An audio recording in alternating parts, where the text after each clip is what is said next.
Ranking sharks by how likely they are to eat you. Ever since Jaws came out in 1975, everyone's been walking around scared of the ocean like it personally disrespected their mama. We watched that movie one time and said, you know what? The beach can keep it. I'm good on land where my feet were meant to be. But here's the thing. There's over 500 species of sharks out there. 500. And most of them wouldn't hurt you even if you paid them. They got bills. They got mouths to feed. And you ain't even on the menu, beloved. But some sharks? Some of these oceanic menaces are absolutely unhinged, and we need to discuss their choices.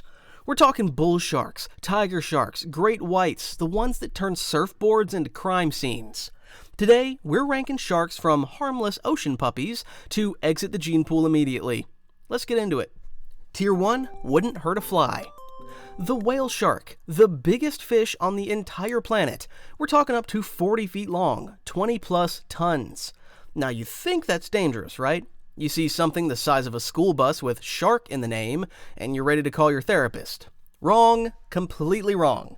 This thing is a filter feeder. It eats plankton, microscopic organisms. Its throat is 4 inches wide because it evolved to be a living Brita filter. You literally cannot fit down this thing's throat unless you can fold yourself into a pretzel, and even then it would just be confused. And surprisingly, people pay to swim with these things. Tourists out here taking selfies with it. And that whale shark, it just keeps cruising like, yeah, alright, y'all having fun? Cool. Anyway, and goes right back to eating its invisible snacks. This is the golden retriever of sharks. Wouldn't hurt you, couldn't hurt you if it tried, doesn't even want to. It's got better things to do, like eating 1 billion pieces of nothing. Tier 2, not interested. Basking shark, second biggest fish at 26 feet. Also a filter feeder, swims around with its mouth wide open, filtering 2,000 tons of water per hour looking for zooplankton. This shark moves at the speed of eventually, because it's trying to conserve calories. It's on that energy-saving mode 24/7. You could literally swim past this thing and it wouldn't even register you exist. It's too busy being efficient. That's commitment to the grind I can respect. Greenland shark. Now, this one's interesting because it lives in the Arctic where it's cold enough to freeze your thoughts. And this shark can live over 400 years. 400 years. That's the oldest living vertebrate on Earth. You know why it lives that long? Because it moves at 1.6 miles per hour max. Extreme longevity equals slow metabolism equals moving like you got nowhere to be, because technically, you don't. This shark survives by eating whatever dies and sinks to the bottom. It's out here waiting for the ocean to do DoorDash.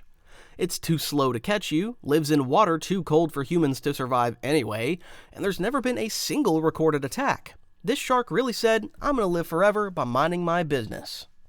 Tier 3. Mind your business. Nurse shark. Chills on the ocean floor eating crabs and small fish using suction, like a vacuum cleaner with fins. Divers swim near these things constantly, zero issue, no problems, everyone's having a great time. Until some genius decides to step on one, or tries to ride it like it's mechanical bull at a seafood restaurant, then it bites in self-defense and does not let go. And here's why. Its jaw creates a vacuum-sealed design for holding slippery prey.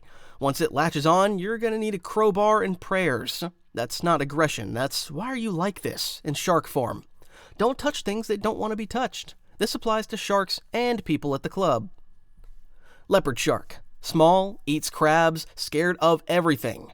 See, when you're small in the ocean, survival means running from anything bigger than a sandwich. There's never been a recorded attack because this shark's response to humans is just nope, followed by leaving the entire area code. Tier 4. Mistaken identity. Blacktip reef shark. These hunt in murky shallow water where visibility is under 6 feet. Basically like trying to find your phone in a dark room, but the room is the ocean, and you're a shark. They hunt by detecting movement and electrical signals, not clear vision. So when you're splashing around, to them you look like a distressed fish. They bite, realizes this tastes horrible, and leave immediately. Single bite incidents because they're correcting their mistake in real time. It's like accidentally biting into soap, except the soap is you, and now everyone's having a bad day. The shark definitely didn't want this. You definitely didn't want this. Nobody won here. Lemon shark. Smart, social, investigates new things like that one friend who touches everything at the store. Ooh, what's this? What's that? But curiosity turns dangerous when food's around because their feeding response overrides everything else. They also bump things to gather information, except a bump from a 400-pound shark feels like getting hit by a motorcycle. That's not a bump, that's assault. That's my insurance company needs to know about this. Tier 5. Built different. Hammerhead. That hammer-shaped head? It's got 3,000 electroreceptors. 3,000! It can detect a heartbeat under the sand. This shark got thermal vision and a metal detector built into its face. That's not fair. That's pay-to-win features in real life. Attacks usually happen around spearfishing, where there's blood and vibration signaling wounded prey. The shark's not attacking you, it's responding to environmental data that says, "Free meal, come get it." You just happen to be in the area code when the alert went out. Blue shark.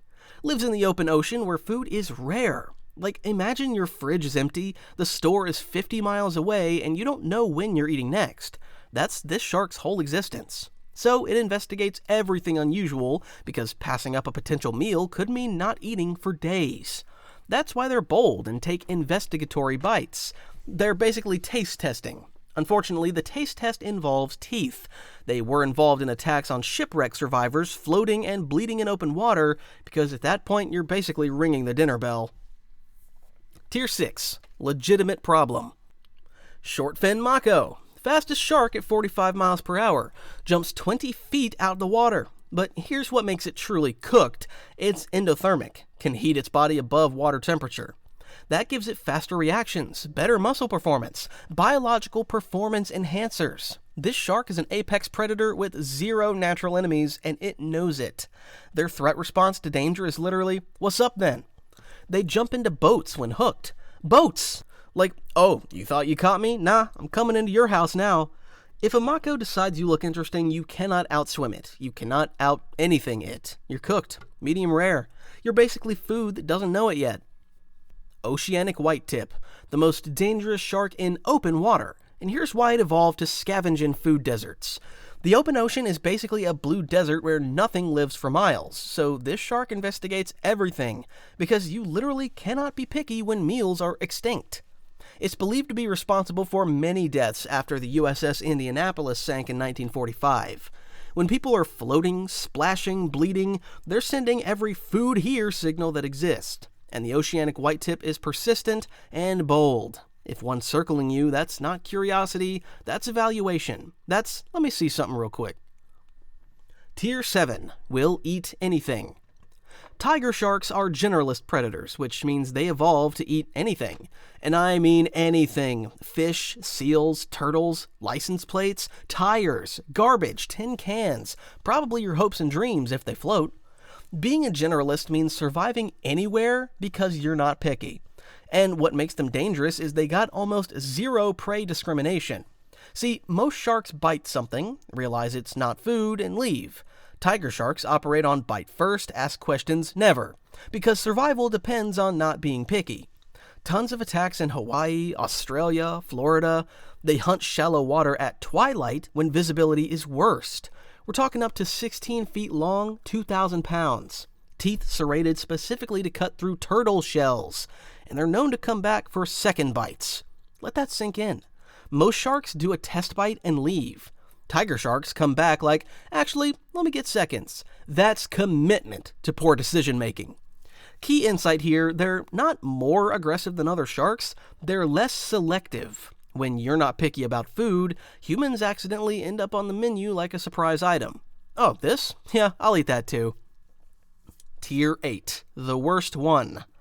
Bull sharks are most dangerous sharks to humans in my opinion, and I'm about to tell you exactly why you should be concerned. They can live in fresh water. Yeah, fresh water. They got specialized kidneys that regulate salt levels through osmoregulation, which is extremely rare in sharks. They've been found hundreds of miles inland. Mississippi River, Amazon, golf course, ponds. You think rivers are safe? Wrong. They expanded the danger zone. They really said, "Ocean's cool, but let me diversify my portfolio." Now, nowhere is safe. Lakes? Nope. Rivers? Absolutely not. That pond at the park? Potentially hostile territory. Aggressively territorial. They defend their hunting grounds and confined spaces where food is limited. So you got territorial behavior plus murky water plus human proximity. That's a recipe for why did I come outside today? Habitat overlap. They prefer shallow, murky coastal water and river mouths exactly where humans like to swim. Visibility is often under 3 feet. That's can't see your hand in front of your face levels. They hunt using electroreception, not vision. So swimming humans create electrical signals identical to distressed fish. The shark literally cannot tell the difference, so it bites. They got more nearshore attacks than any other species because they literally live where we swim. They're territorial about it, and they hunt in conditions that guarantee mistaken identity. The water's too murky. You don't see them coming. They don't see you properly. Everybody loses. Tier 9, the final boss. The great white shark. Over 20 feet long, 5,000 plus pounds. 300 serrated teeth arranged in rows like a magazine clip. Can detect blood from 3 miles away. Breaches at 25 miles per hour, hunting seals like a missile with fins. Most recorded unprovoked attacks of any shark. But here's the key thing nobody tells you. They don't hunt humans. We're not on the menu. They prefer high-fat seals because those got thousands of calories. Humans are too lean, not enough fat, not worth the energy investment. We're basically diet food to them. So why do they attack? Mistaken identity. From below, a surfer on a board looks exactly like the silhouette of a seal. Same shape, same size, same contrast against the light. They're ambush predators making split-second visual decisions from depth. Sometimes they're just wrong. Most attacks are single-bite incidents. They bite, realize this is not a seal, wrong taste, wrong texture, where's the blubber? And they leave. It's a test bite to them. But here's the problem. One bite from a 5,000-pound predator with serrated teeth causes catastrophic damage. Blood loss, severed limbs, shock, trauma. Even though they're not trying to kill you, the bite can be fatal just from the mechanical damage alone. It's like getting hit by a car made of teeth. The car didn't mean it, but you're still in the hospital. Most attacks happen to surfers at dawn and dusk, the worst light conditions when seals are most active. You're in the wrong place at the wrong time, looking exactly like the right thing. They don't hunt humans, but they're capable of ending us because they're the most effective predator in the ocean for 16 million years. 16 million. They survived longer than trees, longer than dinosaurs, through 5 mass extinctions. They're not lucky, they're perfect at what they do. There it is, sharks ranked from ocean puppies to nightmare fuel. Real talk though, most sharks aren't dangerous. The vast majority want absolutely nothing to do with you. But a few, bull sharks, tiger sharks, great whites, are dangerous. Not because they're evil, but because biology and ecology made them this way. They're just doing what they evolved to do. And look, shark attacks are rare. You're more likely to die from cows, lightning, coconuts, or your own poor life choices. But that doesn't mean be stupid about it. Don't swim in murky water where visibility is trash. Don't surf at dawn or dusk when you look like a seal. Don't go in the ocean bleeding like you're trying to audition for Jaws 6. Don't swim near fishing activity or where seals are because you're basically crashing somebody else's dinner party. If you think I ranked any of these sharks wrong, drop a comment and explain yourself. Hit that like button if you learned something. Subscribe if you want more videos about animals that could absolutely ruin your day, but probably won't. Stay smart, stay safe, and maybe reconsider that beach trip. Actually, you know what? Just stay on the sand. The sand has never hurt anybody. Except sunburn and sand in your... You know what? Just make good choices. Peace.